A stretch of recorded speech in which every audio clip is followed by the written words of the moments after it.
So I'm going to start over. Okay. Hey, hello, leaders. This is Paul Grau Jr., and welcome to Run to Your Leadership Challenges. So today I am doing something for the very first time. I'm streaming this live on YouTube. So you can go to my YouTube channel. It's just YouTube/ current leadership coaching, I think. And you could go there and click on the live button and you could see whether it's streaming live or, if you don't come in when I'm actually recording it, you can watch the replay of it. But you'll be able to watch a video of me doing the podcast, or you can actually see it on the actual podcast.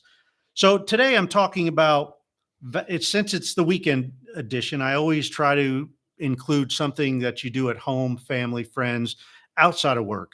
And in the first chapter of the book, High Road Leadership by John Maxwell, his latest book that I've been going through a chapter every episode for the last week or so, and I'll continue this next week.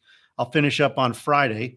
But an interesting thing is the very first chapter says that you got to value all people. And I did that podcast already.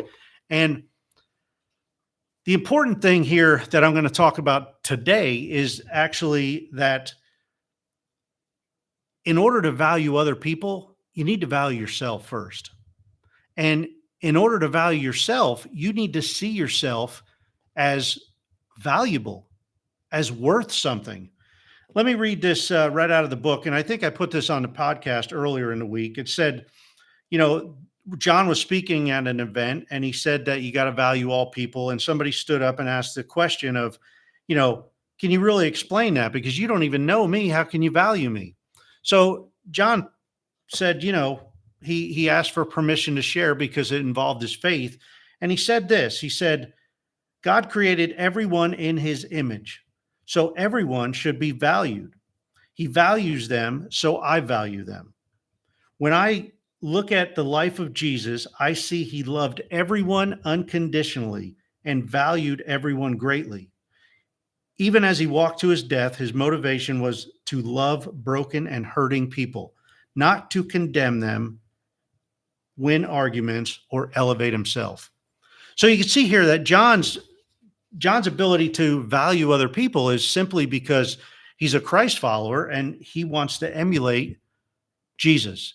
And since God created everyone in his image, everyone's valuable, including yourself. And if you want to value your family and other people around you, if you truly want to value everyone, you need to start with yourself. If you don't value yourself, I mean, really value yourself, your self-talk is going to tell you that. If you have a lot of negative self-talk about yourself, your value may be diminishing. So value everyone. God does, we should.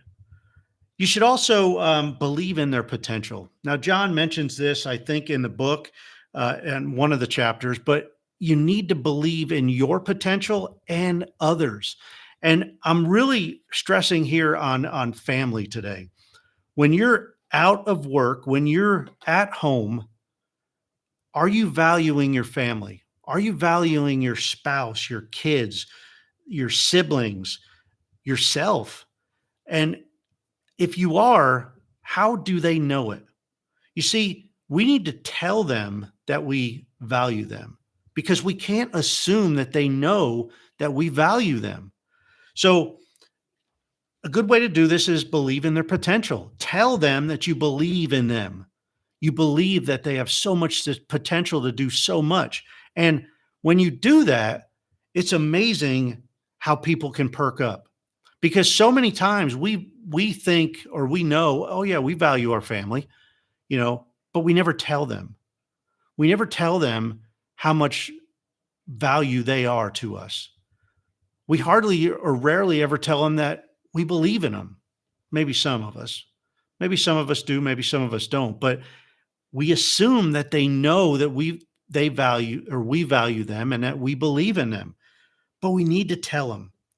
So the challenge is to tell them, push them to believe in themselves. Let them know that you believe in themselves. Take them out of their comfort zone and push them to be their absolute best.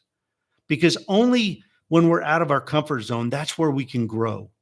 and we can really become our best. We can meet our full potential. So everybody's got value, everybody has potential. As you go through today, just think about that.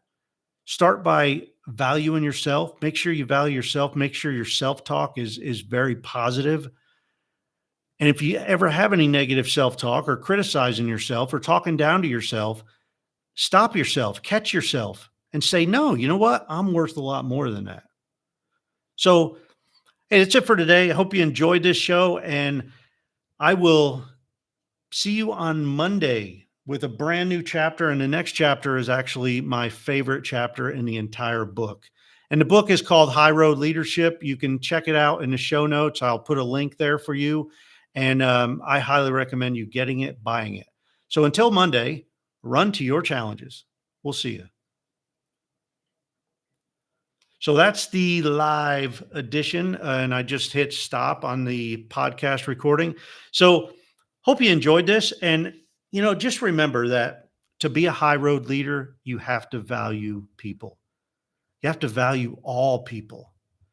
And you'll see in Monday's edition that this 8th chapter that I'll cover on Monday was a life changer for me, because it made me realize that I don't value all people.